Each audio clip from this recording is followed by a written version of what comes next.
Alright, so this is one of those movies where I've seen it before. Um, in fact, I've only seen it one other time, but it left such an impact on me that I really wanted to talk about it. And it actually kind of um, kind of calls back to a video that I did last year around this same time. So let's just get into it, shall we? Hey guys, what's going on? It's Daniel Strong from QuickTime Reactions, and welcome back to Noobs for Horror October, where I, a relative noob in the world of horror, take you down all of the spooky and scary roads throughout the month of October. And this one is a bit of a doozy because it is I Saw the TV Glow. This is, like I said in my intro, a movie that I've already seen before, but I wanted to talk about because there's a lot of stuff that you can pull from this. But first, the movie itself, it stars Justice Smith, Jack Haven, Lindsay Jordan, Helena Howard, Connor O'Malley, Danielle Deadweiler, and funny enough, Fred Durst as well. And it tells the story about two young adults, Owen and Maddie. When they were younger, in the late 90s, there was a show that they both really enjoyed watching called The Pink Opaque. However, the show ended up being canceled, and when that show got canceled, the line between what is real and what was in the television show starts to become just that little bit blurred. So, what side are they going to pick? Are they going to try and stay in the real world, or do they go into the realm of television? Um, this movie was written and directed by Jane Schoenbrunn, who, if you will recall, they directed a movie that I covered last year during this time. I talked about We're All Going to the World's Fair, which was their directorial debut, and I found that to be a really, really creepy movie that was really, really effective. So if you want to go check out my thoughts on that movie, it's already up on the channel. But this one, I think, is a lot more richer in its themes. And like I said, I've already seen this. I went to go see this in theaters when it came out. I don't think I saw a trailer for this movie. I just knew that it was. Did I know that it was a Jane Schoenbrunn film? Um, I might have seen trailers for it, but I had somehow figured out that this movie was going to be released, and so I was like, "Yeah, I'll go and check it out." And after I had left, after my first viewing, I should say, I definitely had my idea as to what this movie was about. Um, After my first viewing, I definitely viewed it as kind of a coming of age movie where one person, Maddie, was, stuck in the past. And Owen, Justice Smith's character, um, he was trying to move forward in his life. Trying to, get a steady job, help out his parents at the house, so on and so forth. And we'll talk about a moment that happens towards the tail end of the movie. Um, but upon this second rewatch, I had a completely different outlook on the movie. Um, One of the things that had kind of started the ball rolling on this new interpretation on the film was Maddie and Owen's interaction on the bleachers at the campus, where they're talking, and Maddie brings up a rumor that her I should preface this, girl space friend, not girlfriend, just girl friend, said that Maddie had tried to grab one of her boobs, and that Maddie's like, that did not happen, and she looks at Owen and is like, just like, I'm just to let you know, I'm not into you. I'm gay. And I was like, are you into girls? And Owen just is indifferent and is like, are you into boys? And Owen replies like, I'm into TV shows. Um and that kind of starts the ball rolling on my new interpretation. That the next one is the incredible monologue that I believe the um, actress's name, Jack Haven. Um, Jack Haven does this incredible monologue about how she didn't feel right in this world, and so she told the guy, I'll give you $50 to bury something for me. And she had gone out, got a coffin, and placed herself in that coffin, and was going to be buried alive.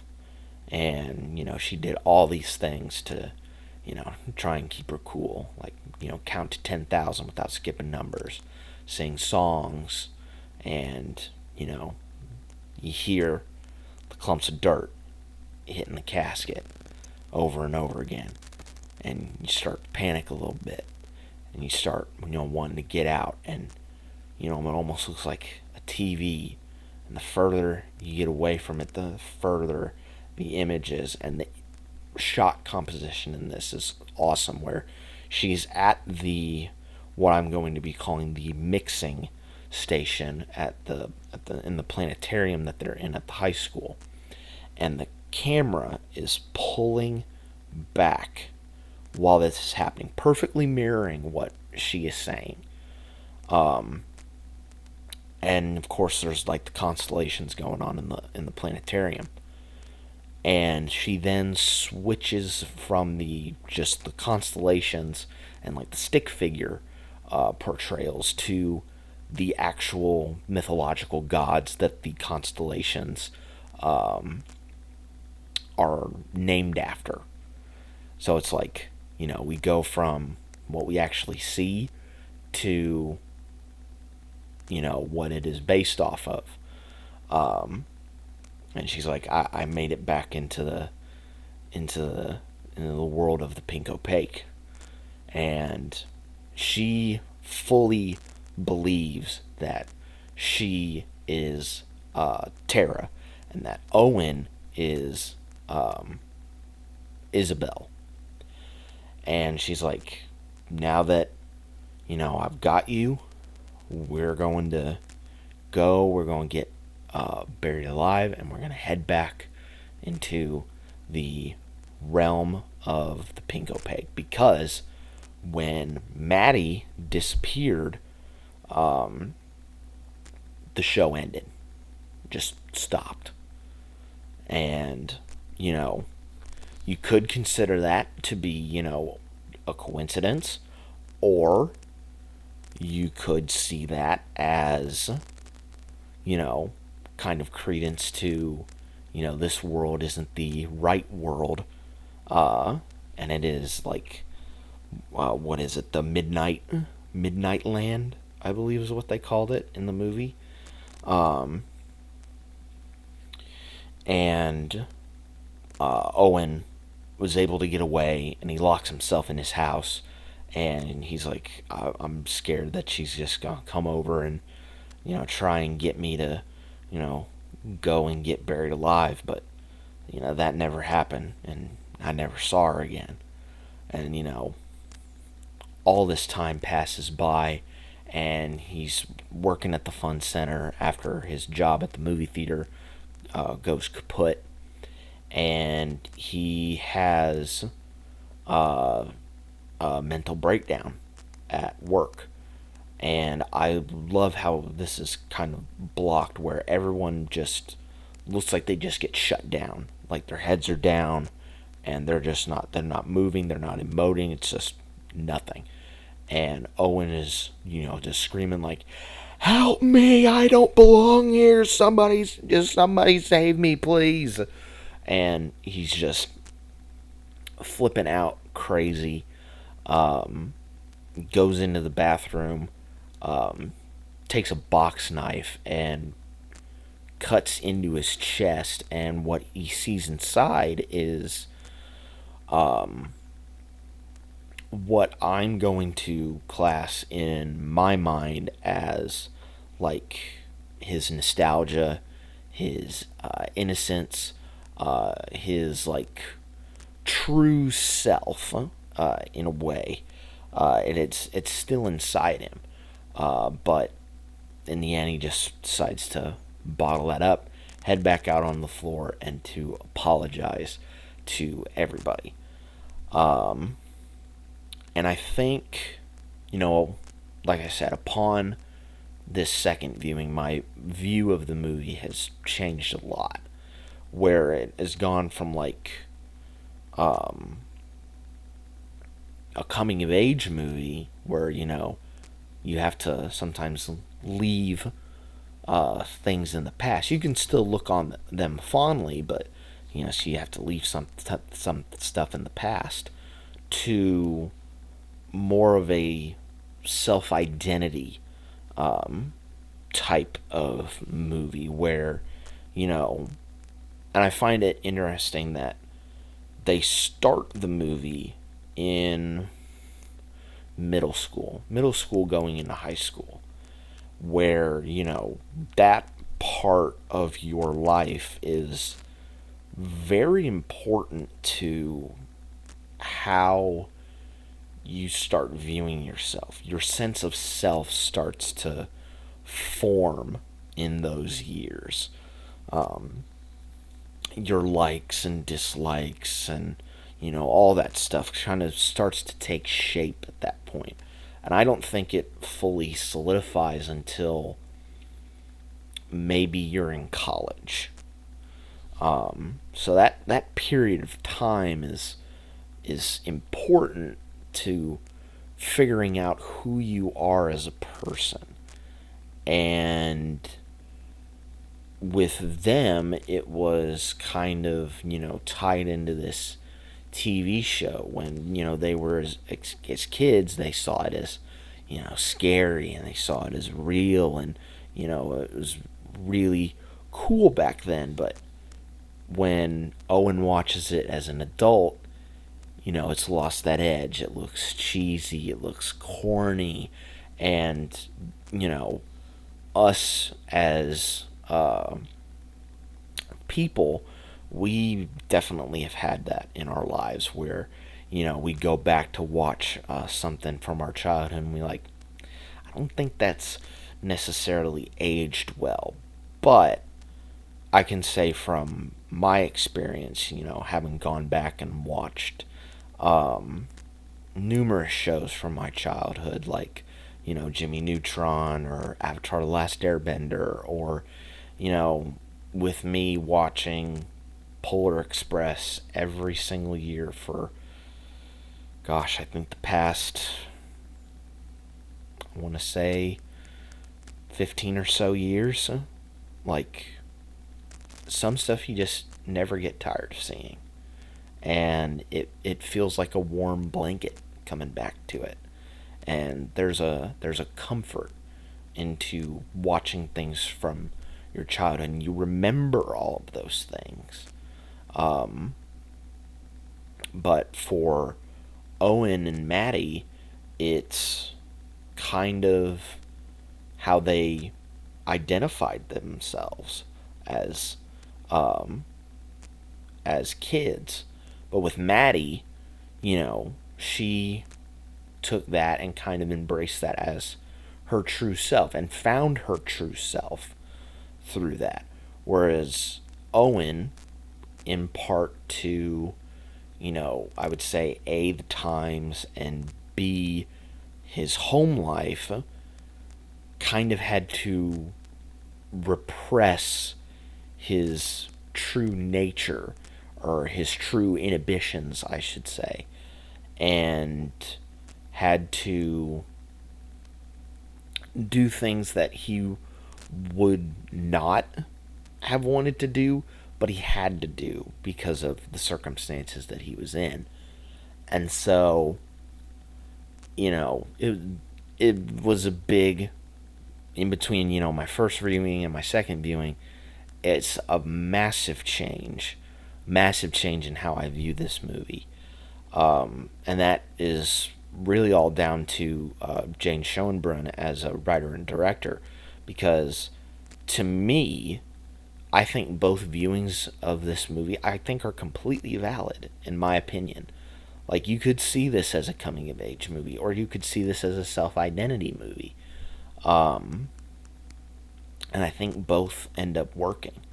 Um, Cast does an absolutely amazing job. Justice Smith and Jack Haven, absolute standouts. The effects in this are really, really good, both special and practical. I especially like the shot in which Mr. Melancholy is monologuing to Isabel in the show, and then you slowly but surely see the show's quality get better and better, whereas like the real world is starting to get, worse and worse, almost like it's being recorded on a VHS tape. Like that switch up is absolutely awesome. And the special effects of, like, the TV world kind of bleeding into the real world, I think those were also really, really good. Alex G, who comes back from We're All Going to the World's Fair, he also scores this movie as well.